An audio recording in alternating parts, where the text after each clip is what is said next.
Can you please tell us a bit about yourself and your company? Hi, folks. I'm Eric Endlich, founder of Top College Consultants.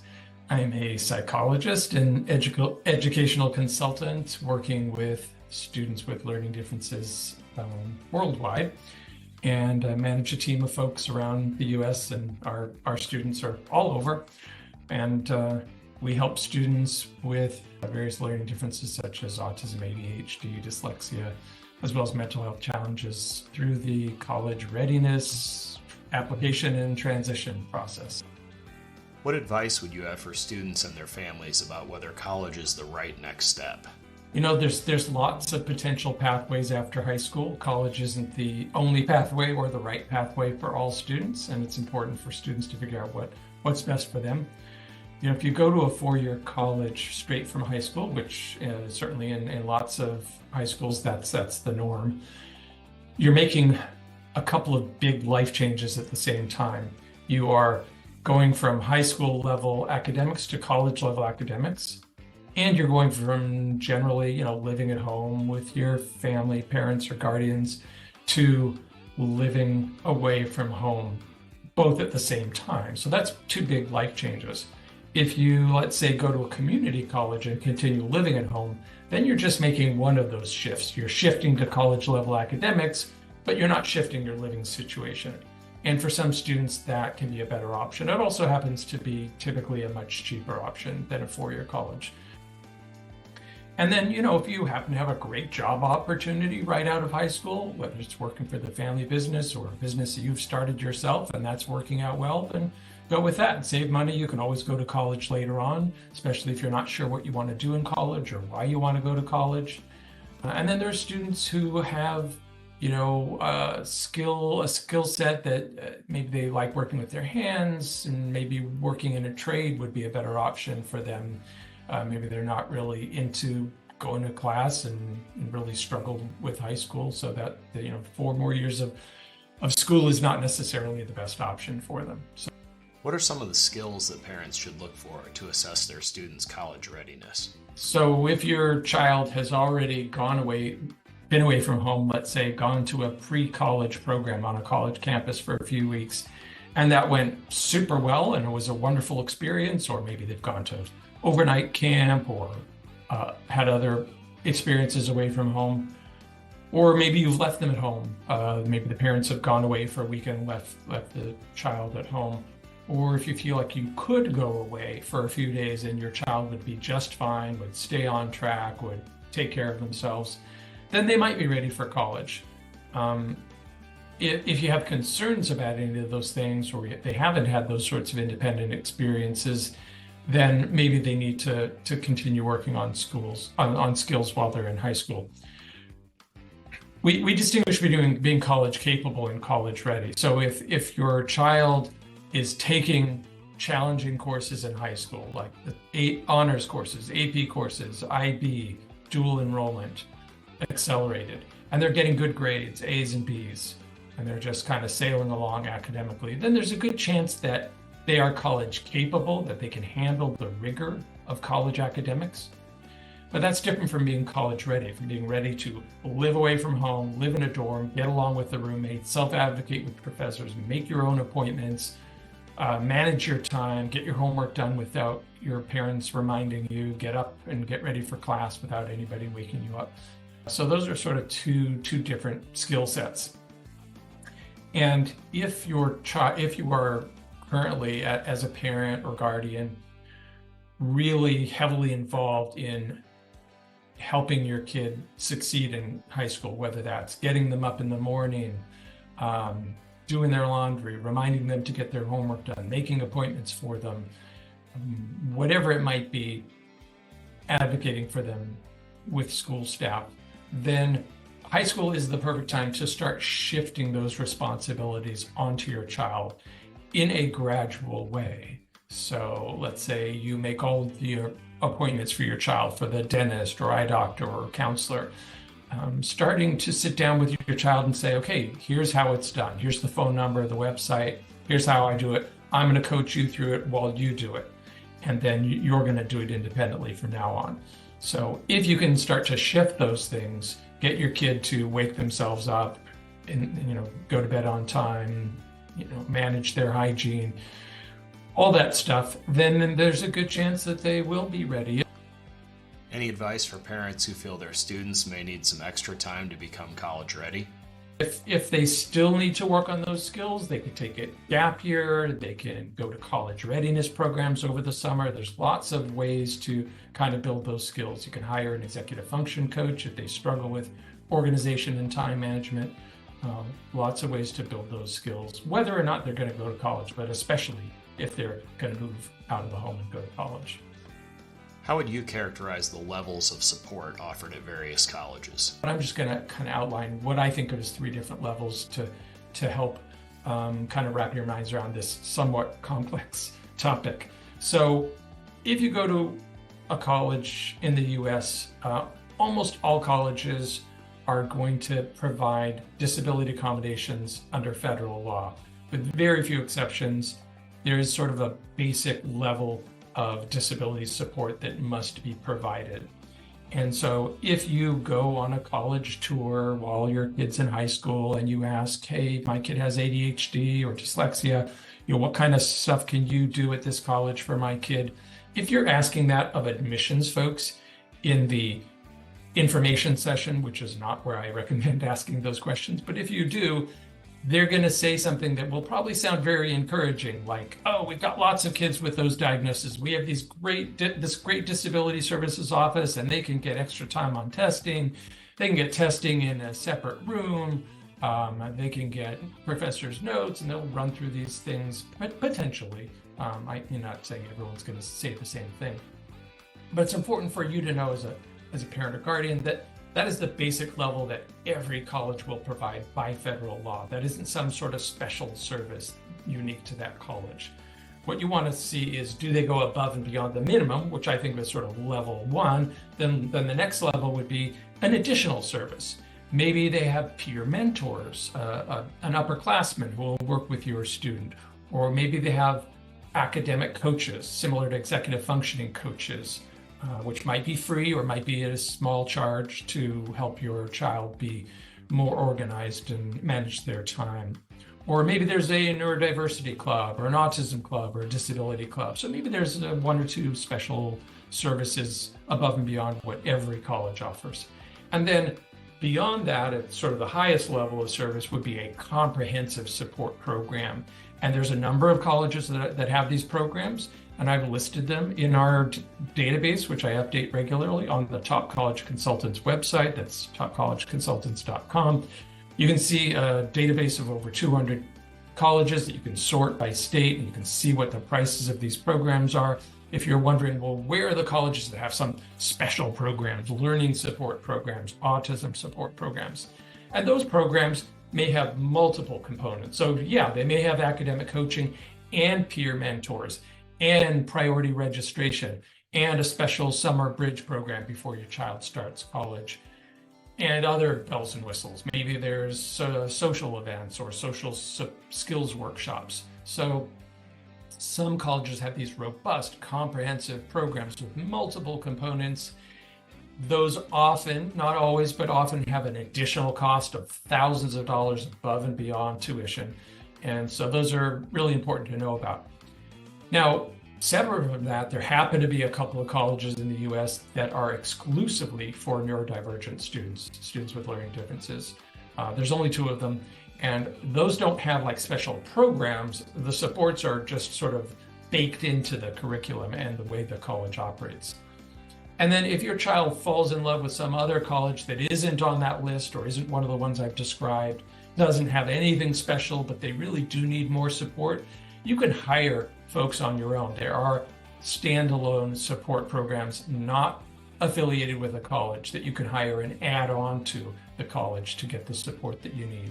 Some of those are non-residential. The student would live at the college like any other student. And then there's a handful of these support programs that are residential. And in some ways, I think of that as like the highest level of service, because you're living at the program as the student, off campus, near the campus, maybe walking distance to the campus, but you're living at the program. So you have staff that you're living with who can help you with all sorts of challenges kind of around the clock. And those programs tend to be very expensive, but there may be public benefits available in your state to help pay for them. Any advice for families starting to research potential colleges? So, when you're making a college list, it is unique for every student. Every student's college list is different, and the process takes a while. That is one of the key things that we do with our students. We really spend time getting to know the students, their parents. I talk to professionals in the picture, maybe a therapist, maybe a school counselor or a teacher at school, to really understand the student's needs. I have questionnaires. I look at their documentation, whether it's their transcript, neuropsych evaluation, IEP or 504 plan at school, to really understand what kind of support do they need at college, what are they looking for. The factors that go into building the college list, they're the same factors as a neurotypical student who doesn't have a disability. How far from home is it? How much does it cost? Does it have the major I want? Does it have the sports or clubs that I'm interested in? Does it have kind of the culture, the vibe that I like? So lots of factors are the same as any other factor. And then there's that one additional piece that is kind of unique to this population, which is the support. I surveyed over 70 parents of neurodivergent students, asking them what are the resources in college that you feel are the most important. And the top three, more than half the parents cited all three of these: disability services, academic coaching, that's, again, like executive function coaching, and autism support program in the case of autistic students. So some sort of support program, some sort of coaching, and robust disability services.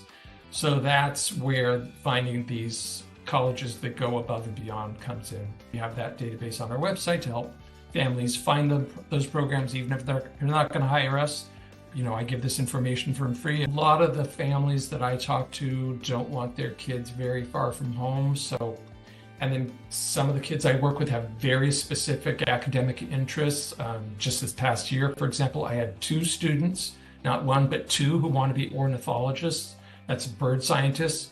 So some students have very specific things that they're focused on. So we're weighing all of these different factors in building the list. Does it have what you need to study? Does it have the right size classes? Does it have the support?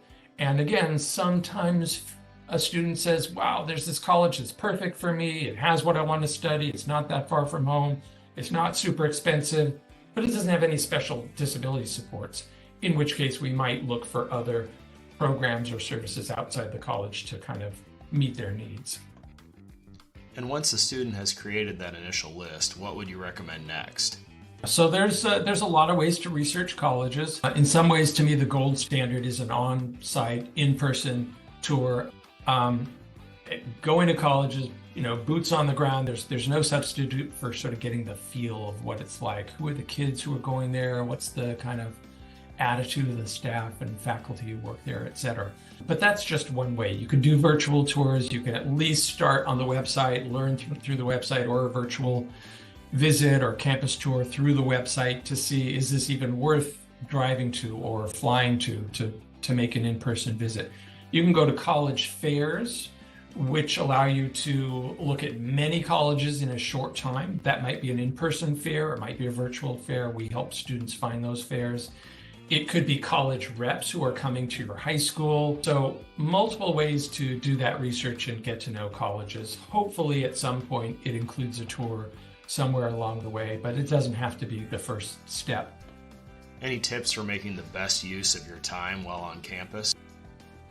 When you're doing those tours, the standard tour, the sort of dog and pony show, is fine to get to know the campus in general. But if you want to understand the supports and the disability services, I strongly advise during the college search process, not after you've committed, but when you're exploring colleges, that you make a separate appointment with the disability services office and or the support program if they happen to have a support program. Sometimes those are run out of the same office, so it's basically the same staff or the same place. In other cases, the support program and the disability services are 2 separate things, so separate offices. And I have a list on our website, have a blog post that's, what questions should I ask Disability Services office? So there's 25 suggested questions. I'm not going to go through all of them, but go in with a list of questions. Know what it is you want to know. How are you going to figure out does this college meet my kids' needs in terms of support and accommodations? And some of that is sort of factual and quantitative. Do you have academic coaches? Do you have peer mentors? Do you have a support program? Some of those are very sort of black and white.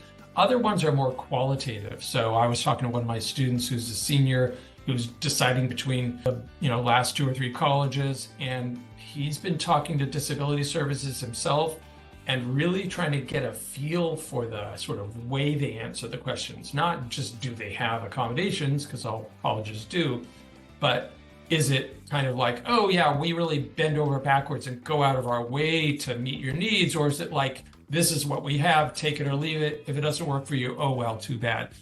Kind of looking for that qualitative, attitudinal sense to get a sense of, is this a culture or a vibe that I'm going to feel comfortable with? And, if your child has very minimal support needs, if they just need extra time on tests, for example, you can pretty much get that at any college.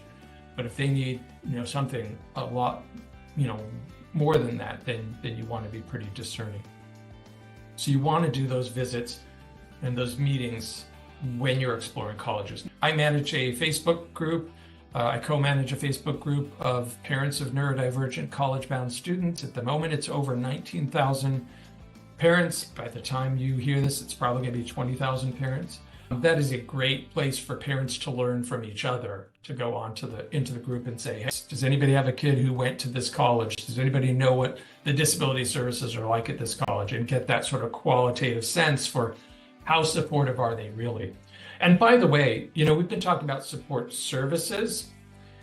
Sometimes we make this distinction between a college that has support services and a supportive college. In other words, a college that is inclusive of students who are quirky or different or have high levels of support needs.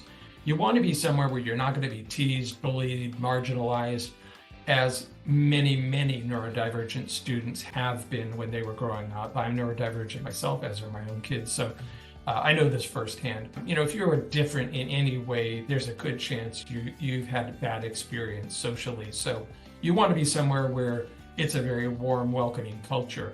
And that is a separate question from whether they have a support program.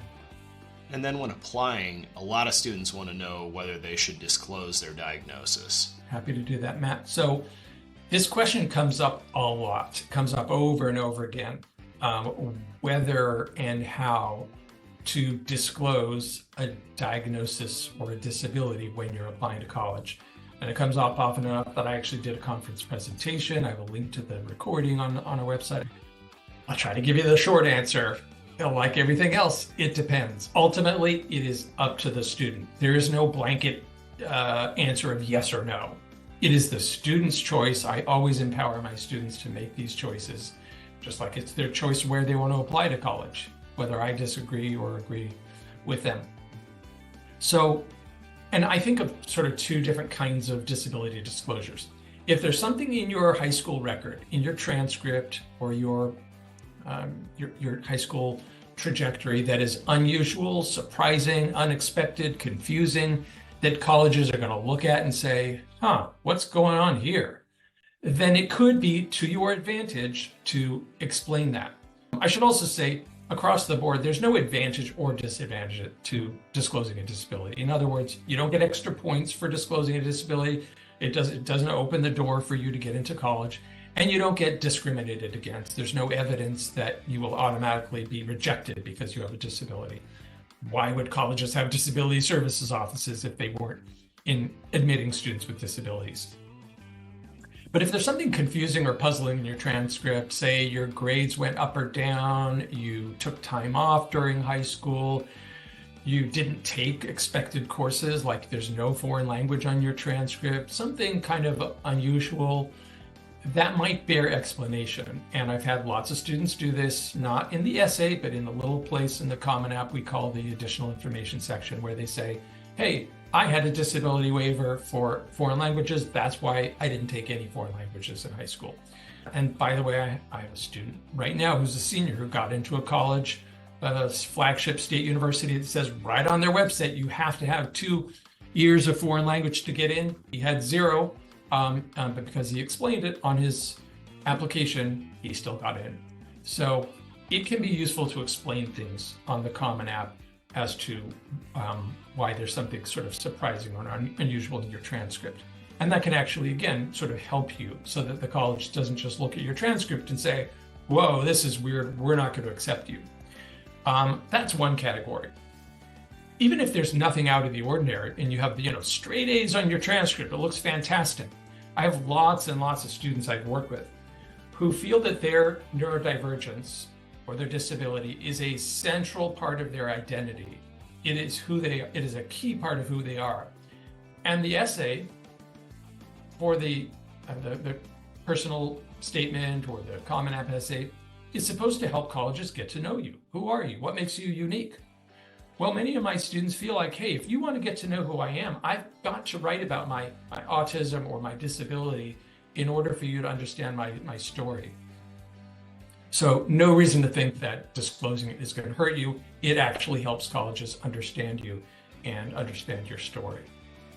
Thanks to Dr. Eric Endlich and Top College Consultants. You can visit their website, topcollegeconsultants.com, and there are links to many of the resources mentioned today in the show notes. And remember to subscribe to Inclusive Academia.